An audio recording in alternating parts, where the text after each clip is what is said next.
And welcome to another StandingTrue.com biblical expose. So let's talk about N.T. Wright's Rapture rhetoric. Now, folks have been disagreeing about the rapture of the church for hundreds of years, and one's rapture views do not classify him either as a heretic or as orthodox. The reasoning which we use to defend our position, however, does reveal our true biblical response. This is particularly noticeable in the rhetoric of N.T. Wright in his recently revived Rapture challenge titled Farewell to the Rapture on his blog.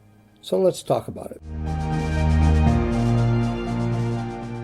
Fact check, quote, "The American obsession with the second coming of Jesus, especially with distorted interpretations of it, continues unabated," unquote.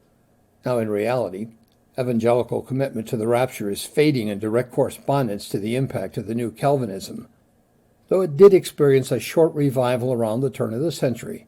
More importantly, it's unfair to call this an obsession by any stroke, unless one's trying to prejudice the issue. Fact check. Wright then supports his observation by referencing the LaHaye Jenkins Left Behind series, and he has every reason to challenge some of the nonsense in this fictional series, and we acquiesce with his criticism. The series does not, however, represent the theology of the average believer in the rapture, and, in fact, barely treats the rapture subject. Opposing the rapture because some abuse this doctrine is akin to refusing to own a car because some drive recklessly. Wright has prejudiced the facts and would cast rapture believers everywhere as obsessed fans of this fanciful series. Trust us, we're not. Fact check. Quote, "It's Paul who should be credited with creating this scenario. Jesus himself, as I have argued in various books, never predicted such an event," unquote. Now, while the claim that Jesus did not teach the rapture is certainly up for debate, the most dangerous part of this statement is that Wright's own view of the inspiration of Scriptures is exposed. Clearly, the intimation in that quote is that if Jesus did not mention it, we must limit what Paul said only in light of what Jesus taught while on earth. What Wright fails to understand is that Jesus' basic ministry was offering the gospel of the kingdom to the nation of Israel, while Paul's subsequent mission was to carry out the ministry of Messiah among the Gentiles, Romans 11:13. Now, this discussion is fully expanded in the book of Acts.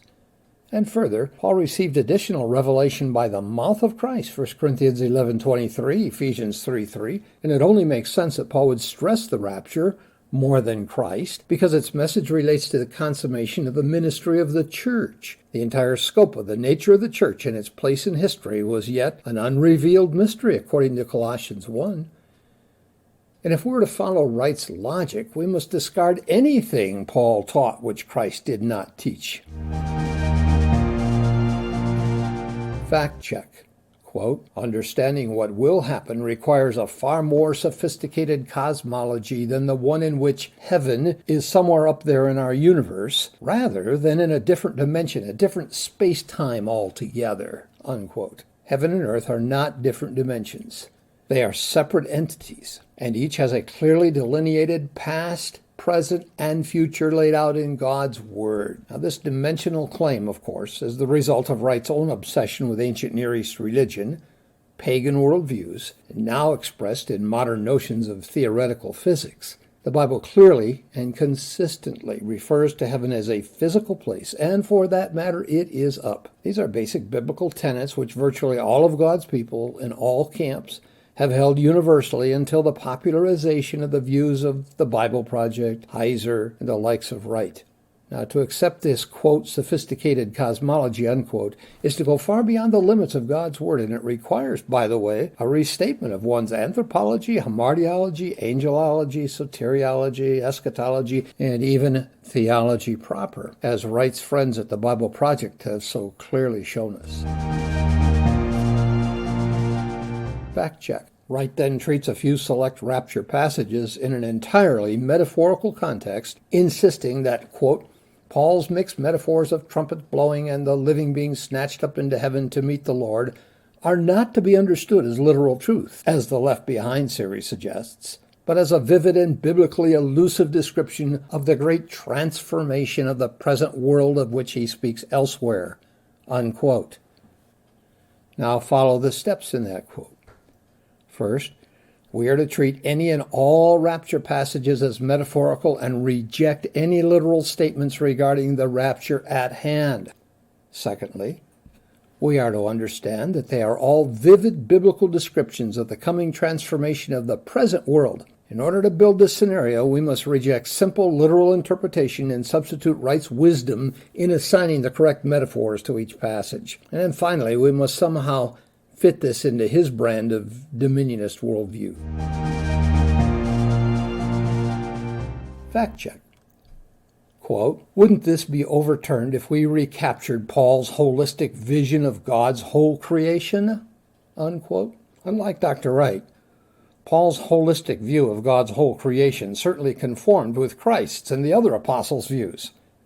It was articulate, definitive, and exquisite. The doctrine of premillennialism in general, and the doctrine of the rapture, as stated both implicitly and explicitly, have been shared among God's people for centuries. It's not a recent American invention or obsession. While it was suppressed during the reign of orthodoxy, so-called, it's the result of a commitment to literal interpretation, while respecting biblically verified figures of speech and metaphors, yes, but literal interpretation.